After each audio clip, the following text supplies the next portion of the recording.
job here of getting past the cars with newer tires and not giving up a ton of time. To your point, not cut them off, not being too defensive. You got one more here, and then you might be able to slot in and take a haul of points in this stage. Absolutely. You got SVG right behind you. Don't fight him too hard.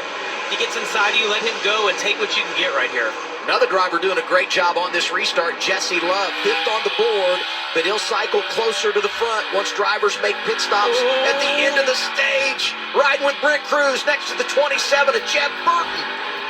Wow, great job by both these guys to be able to manage that. It's almost as if those tire packs have made it better for the drivers going through here because they know the consequences if they get into one of those. It becomes a game of chicken, essentially. You just have to give way if you're the car that doesn't quite have control of the corner. Saw the 17 of Corey Day in that shot. He's enjoying a nice afternoon. As Van Gisbergen goes to the inside of Quapple for position. That's 3rd on the board. Yeah, Carson's so vulnerable in that corner. That's exactly where the 7 got by him earlier. See if he can maintain here with SVG on his outside. Fighting back. Yeah, good little drive off the corner here. He's going to be on the outside. Not the preferred position, but we have seen some momentum be on the outside. See how aggressive Shane is, knowing that he's going to pit, knowing he doesn't need points. Quapple got 5 points in stage 1. He wants a bunch up in stage 2. Great job holding them off there. Now if he just protects into 20, see if Shane gets the inside. Jesse Love there as well. Racing forward inside the top 5, coming back to the green and white checkered flag. Stage 2 complete.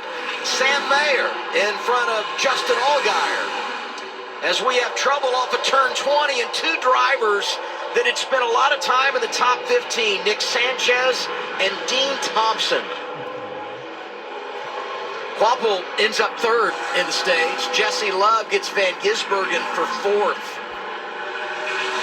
Great job by Carson Quapple there to hold on older tires like that. Hold off one of the best in the world at this type of racing. And Shane Van Gisbergen, over those last couple of corners, to get that amount of points, awesome. And Jesse Love putting the pressure on SVG, I think, helped Carson out a little bit. You see these two got together in the last turn. And that turn 20 is really slippery as you get down to the apex. It's easy to overcook it. Kind of looked like maybe they were side by side as they went off that braking zone. Maybe a little wheel hop. Yeah, a little bit of that. It's an awkward corner. There's more grip in the braking zone. William is working over Corey Day. The car's beat up, but it's still really quick. Corey Day's had a great afternoon as well.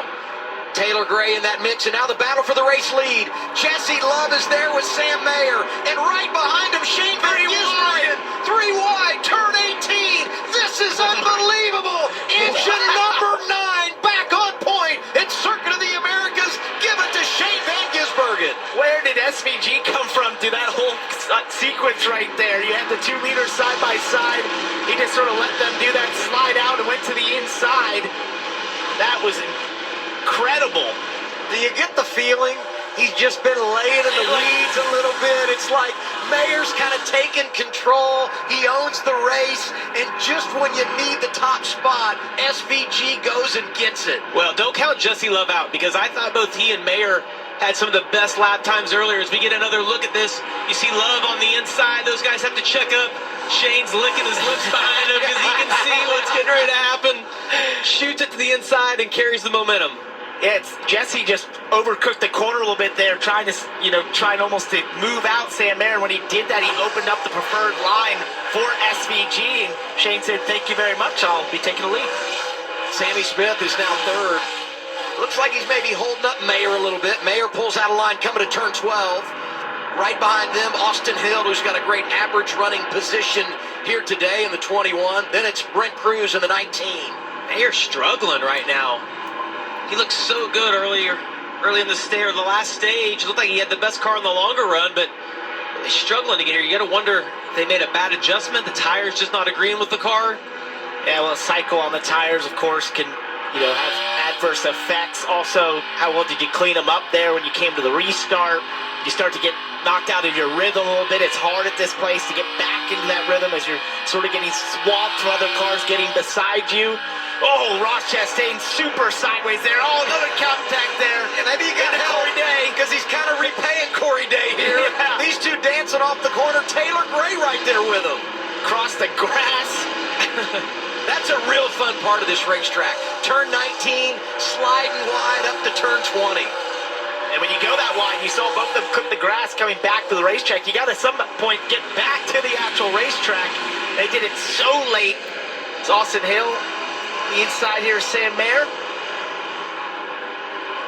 This has just been such a good racetrack for both these drivers. 4 races, 4 top 10s for Mayer, and Austin Hill with 3 top 5s, including a couple of runner-ups. And Sam looked like he was struggling, but it's got it back under control here. Get a look at the Corey. Oh, look at Ross, how loose he was. Corey Day shoots the gap when Ross opened up his entry trying to make the apex of the corner. This racetrack just leaves you so vulnerable in so many different places because of how many switchbacks there are.